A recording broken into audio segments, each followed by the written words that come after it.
Welcome to the Heavy Spoilers Show. I'm your host Paul, and with Bo-Katan making a big entrance in the latest episode of The Mandalorian, I thought we'd do a deep dive on the character. This video is going to be a TLDR for the basic backstory of the Mandalorian Heiress, and our theories on where things could be going in the future. Obviously there will be heavy spoilers here, so if you haven't had a chance to check out the latest entry yet, then I highly recommend that you check out now. If you enjoy this video, then please drop a thumbs up, and don't forget to subscribe to the channel for breakdowns like this every day. With that out of the way, thank you for clicking this. Now let's get into Bo-Katan. Okay, so Bo-Katan dates back all the way to before the Clone Wars. I think there's been some continuity errors with the character, as she looks roughly the same age as Mando, who was a child during the conflict, but whether the show will explain this or not remains to be seen. Who knows, maybe someone took some time out and some carbonite in order to wait for the whole Empire thing to blow over. Anyway, Bo is played by Katie Sackhoff, who not only voiced her in the show, but also returned to play her in the live action adaptation. I think she's a fantastic actor, and she fits the role perfectly, so I'm glad she got to play the part outside of the animation. Bo-Katan Kryze was born on Mandalore, and alongside her sister Satine, they helped to shape certain things on the planet. Though very little is known about her early life, what we do know is that her sister Satine became the Duchess of Mandalore, and that she made it her mission to lead them in a certain direction.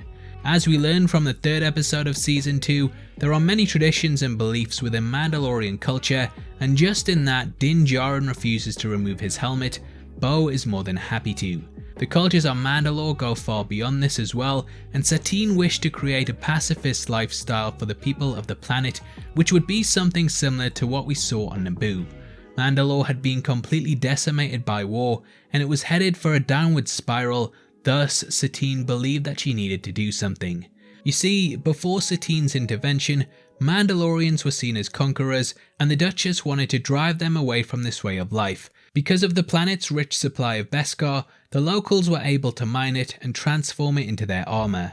Beskar is able to repel both laser blasts and lightsabers, and this allowed them to pretty much become the Spartans of the Star Wars universe.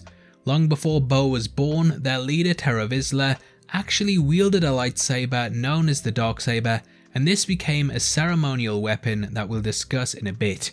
Many mocked the idea that they could change into pacifists, including Bo, and this caused a lot of conflict on the planet. Thus, instead of embracing this new way of doing things, Bo became a lieutenant of the Death Watch, and they carried out several attacks on the planet, but were defeated. This led to the Death Watch being expelled from Mandalore, and thus Bo ended up settling on a snowy planet in the Outer Rim known as Karlak. Their leader, Pre Vizsla, started to put the pieces in place to take back the planet, and this led to the group siding with a shadowy faction led by Darth Maul. Maul was forming an organisation known as the Shadow Collective.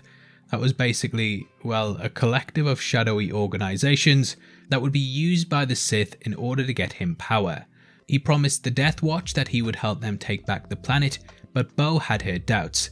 The character just didn't trust the Sith or the Jedi, and viewed them as people who would fight for their own agenda rather than hers. During this time, Bo also met Ahsoka, and though they were enemies at first, the pair would become great allies during the events of the Clone Wars. Now, after joining with Maul, the Shadow Collective launched an assault on Mandalore, and because Satine didn't really believe in fighting all that much, they were quickly overthrown. Vizsla took charge of the planet, but there was a power struggle, and Maul actually challenged him for the throne. The sect believed that only the strongest should rule, and thus they fought one another for the position. Maul managed to best him and took the throne and Darksaber for himself.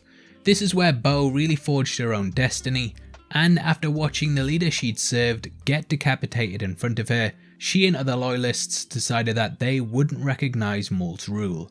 Bo believed that no outsider should be on the throne, and thus she enacted her own uprising. Bo helped to free Satine from prison, but Maul then murdered her in front of Obi-Wan.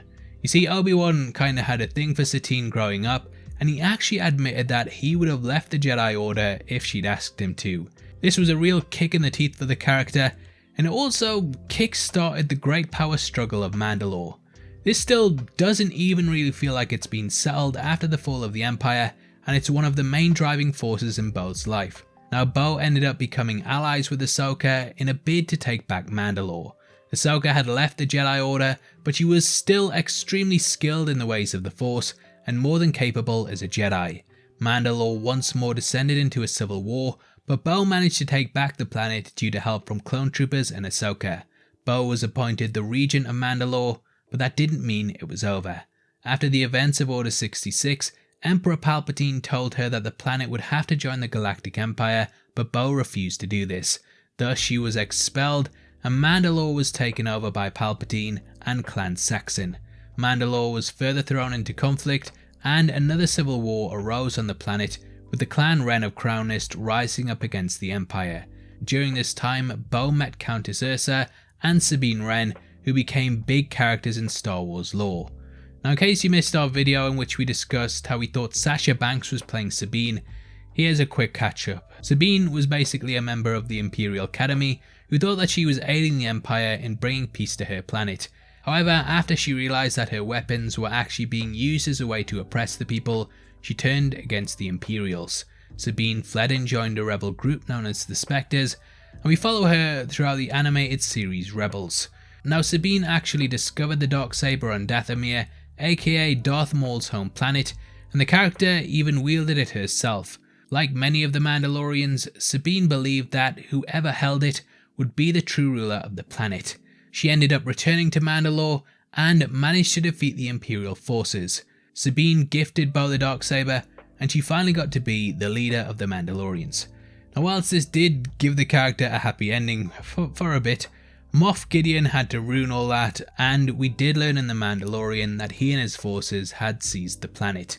This was something known as the Great Purge, in which the Empire supplanted the Mandalorians once more. Gideon had taken the Darksaber for himself, and thus the fate of Bo had been up in the air for a long time.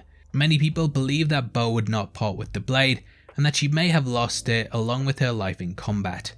Now, we do know that Gideon and his forces likely swarmed the planet and simply forced her to retreat.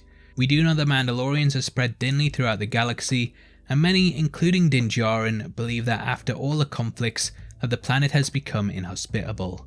However, Bo has stated that this is untrue, and that this misinformation has been pushed by the Imperials to divide the Mandalorians up as much as possible. Thus, since then, Bo has been biding her time, and on Trask she has slowly started to enact a plan to take back the planet. With her team, we watch as she storms an Imperial ship in order to learn the location of Moff Gideon, and think that going forward she will actually help Mando defeat him. In episode 2 of season 2, we saw that some bounty hunters were still after the child, and these were likely sent by the villain, who will still want the creature for himself. Season 1 very much had this idea of Mando making allies with people, and I think that he and Bo will work together in order to stop the Moff once and for all.